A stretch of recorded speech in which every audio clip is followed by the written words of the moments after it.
De Pablo Ortiz. ¿Cómo estás, Pablo? Sony, ¿cómo estás? Buen mediodía. Sí, vamos a hablar un poquito de, bueno, actualizar un poco cómo viene siendo minuto a minuto toda esta situación de tensión mundial y ya con el foco en nuestra región, lamentablemente, con lo que está pasando en Venezuela. Vamos a decir que en las últimas horas de ayer se venía hablando de la cifra de muertos, de víctimas fatales a raíz de la agresión militar que hizo Estados Unidos sobre Caracas, en Caracas, para poder sacar del país y detener a Nicolás Maduro. ¿Te acordás que en un primer momento se habló de ninguna víctima? Después, eso es lo que dijo Donald Trump, que no había habido ninguna víctima. Después comenzó a haber una mayor investigación. Algunos medios estadounidenses, particularmente The New York Times, habló de cerca de 80 muertos en estas operativas. Se habían dicho 30 en un primer momento. Ayer, desde Venezuela, aparece un número, teniendo en cuenta, lógicamente, bueno, las autoridades venezolanas, en este caso Diosdado Cabello, que es el ministro del Interior. Además es una de las personas que también está dentro de la causa contra Nicolás Maduro, pero ayer habló de al menos 100 muertos entre civiles y una gran cantidad también de personal militar que había sido fallecido, víctima fatal durante la detención de Maduro. Este es el momento en el cual, bueno, ayer Diosdado Cabello... Un hombre fuerte y polémico, del llamado chavismo, sí. de Chávez y Maduro, prácticamente se lo pone casi en el mismo lugar. Siempre, el número 2. Claro, es como el número 2, aunque institucionalmente sea el ministro de Defensa y Justicia. Exactamente, y además reiteramos, a Diosdado Cabello también tenían la orden de captura. Sí. Incluso ayer cuando repasábamos los hechos de la causa judicial, Diosdado Cabello está dentro de las personas, junto a Nicolás Maduro y Silvia Flores, que como imputados, ¿no? Creo que han ofrecido unos 15 millones de dólares. Tiene recompensa exactamente, así como Maduro. Un pedido de recompensa para capturar a Diosdado Cabello. Recompensa. Eso por un lado, pero también hablamos de la tensión que está generando Donald Trump y su incursión, las manos de los Estados Unidos en Sudamérica, porque sabemos que no tiene mucha afinidad con líderes sudamericanos, salvo algunas cuestiones, algunos casos como puede ser Javier Milei, Santiago Peña, pero no mucho más. Sí, ahora posiblemente con José Antonio Kast en Chile cuando asuma, son sus aliados, pero el resto de Sudamérica tiene muchas diferencias. Con uno de los que tiene diferencias hace mucho, es con Gustavo Petro, el colombiano, y en este marco de la detención de Nicolás Maduro, Petro quedó en el centro de la polémica. Claro, que aclaremos que Petro no es un defensor justamente de Maduro, ¿no? Pero en esta situación, institucionalmente, al igual que por ejemplo Lula da Silva, salieron a respaldar al gobierno de Venezuela y a criticar duramente lo que fue el accionar del gobierno de Trump en ese sentido. Exactamente. Recordemos que el argumento que tiene Estados Unidos es la lucha contra el narcotráfico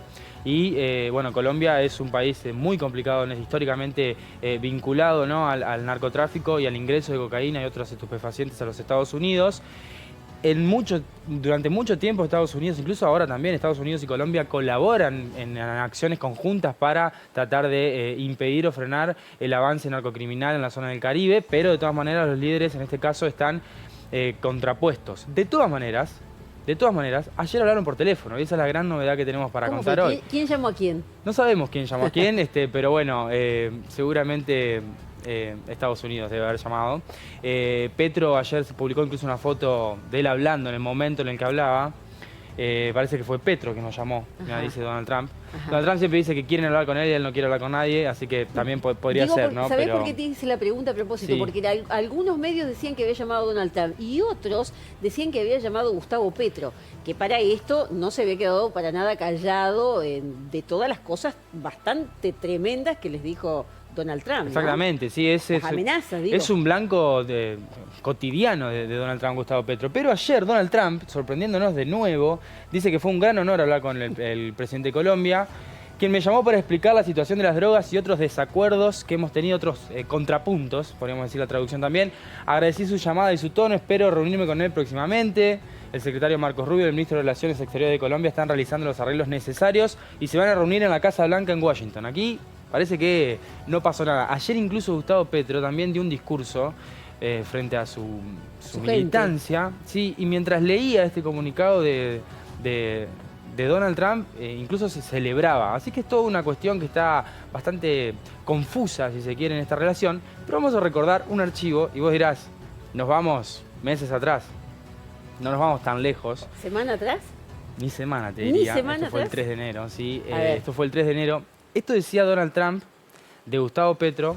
Incluso dijo más cosas, pero en este video es particular porque fue muy viral.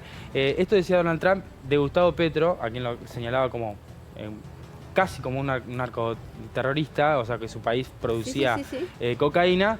Incluso se le amenazó de muerte, pero pareciera ser que hoy el panorama cambió. Vamos a ver qué decía Donald Trump.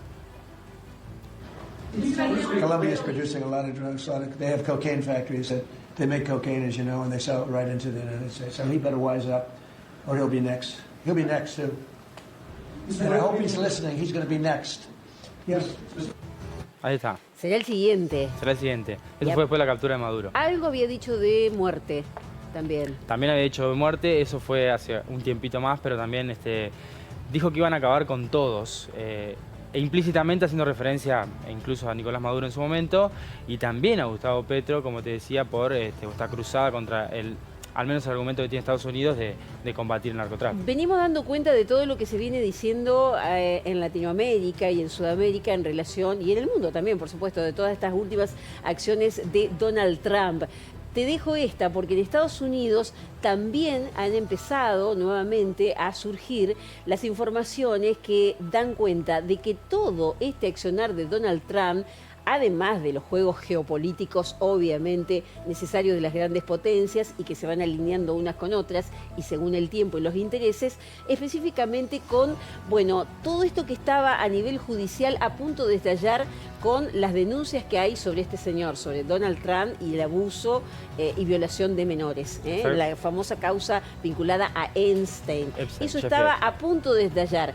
Y bueno, de alguna manera parece una contraofensiva de Donald Trump para tapar todo eso. Sí, a tenerlo en cuenta. Para decir esto nada más, Donald Trump viene esquivando el tema desde que arrancó de su presidencia, siempre utilizando la geopolítica o los conflictos externos como principal argumento. Incluso viene de un año bastante complicado con el shutdown, el cierre del Congreso. Siempre va a haber otro tipo, la contracara de lo que vemos más allá de lo que explícitamente ha dicho Donald Trump, que quiere el petróleo venezolano, y así va a ser, por lo menos por ahora. Gracias, Pablo. Gracias a vos.